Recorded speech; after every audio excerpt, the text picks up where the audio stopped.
Ще ви покажа днес как може да използвате старото строително въже, дървен материал, ПВЧ или шперплат, хартиен плик и всички имаме стари непотребни автомобилни гуми. Започваме! Ще ви покажа как с тези материали да направим табуретка. Започваме първо с закреплянето на плоскостта за автомобилната гума. В случая аз съм използвала старо ПВЧ, което намерих в мазето, но вие може да използвате и други материали. Въпросът е да са устойчиви. Използваме пистолет за горещ силикон. Намазваме най-високата точка на гумата. Бързо поставяме плоскостта преди да изстине силикона и внимаваме да я центрираме точно.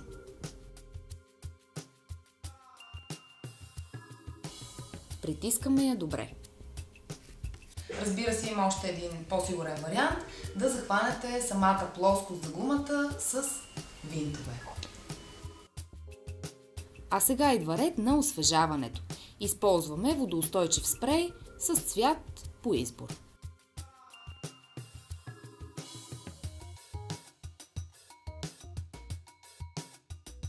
Закрепихме плоскостта за гумата и боядисахме долната й част, защото тя ще остане видима.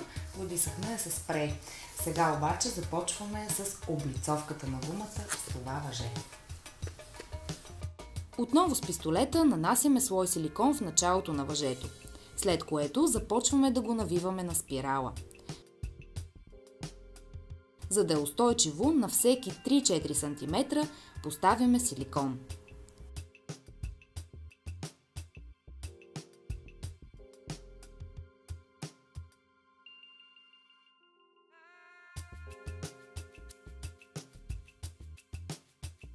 Притискаме добре. Направили сме си 4 оборота около въжето, т.е. от въжето.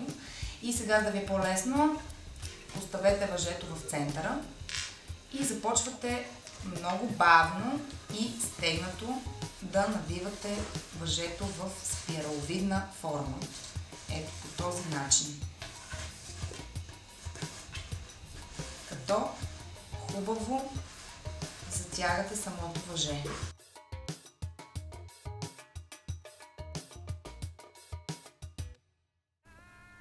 Разбира се, за по-сигурно продължаваме да лепим въжената спирала с силикона.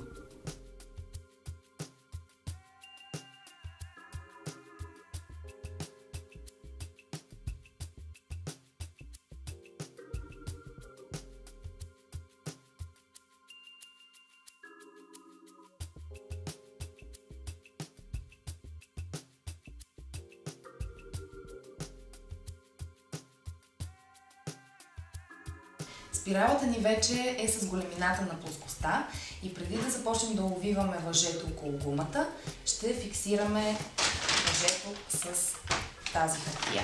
И сега ще ви покажа как. Разрязваме плика странично на две половини.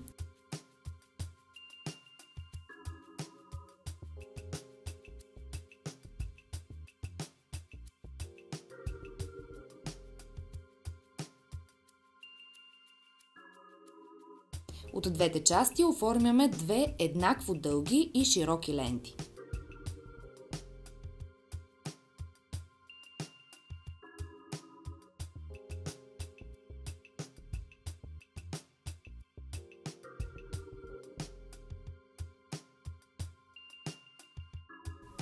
Нанасяме силикон върху въжената спирала и залепяме парчетата хартия на кръст.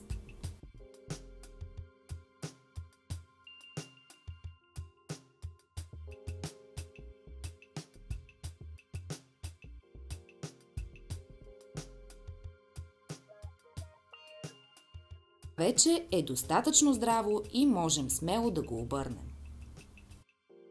Сега да залепим въжето към плоскостта.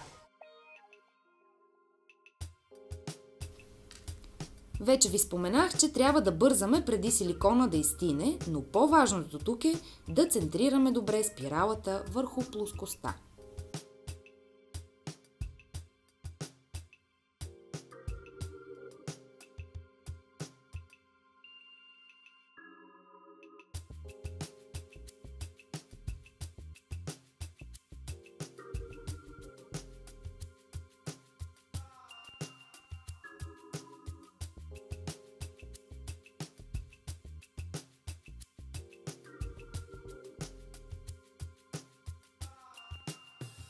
сега продължаваме с облицовката на цялата гума.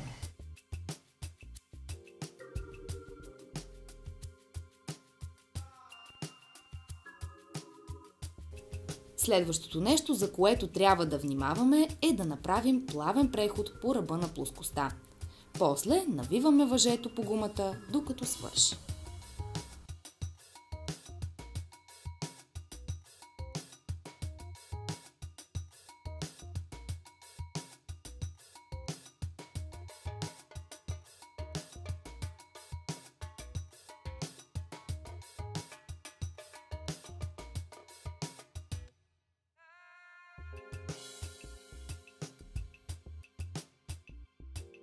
Ето го и финала. Залепям последните сантиметри от въжето.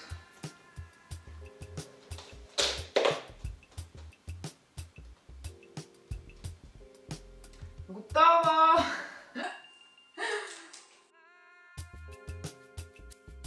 След тежък труд дойде време и за моята почивка.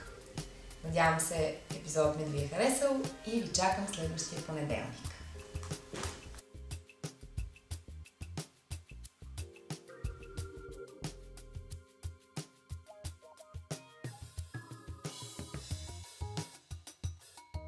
За да видите предишните ми епизоди, натиснете екранчетата.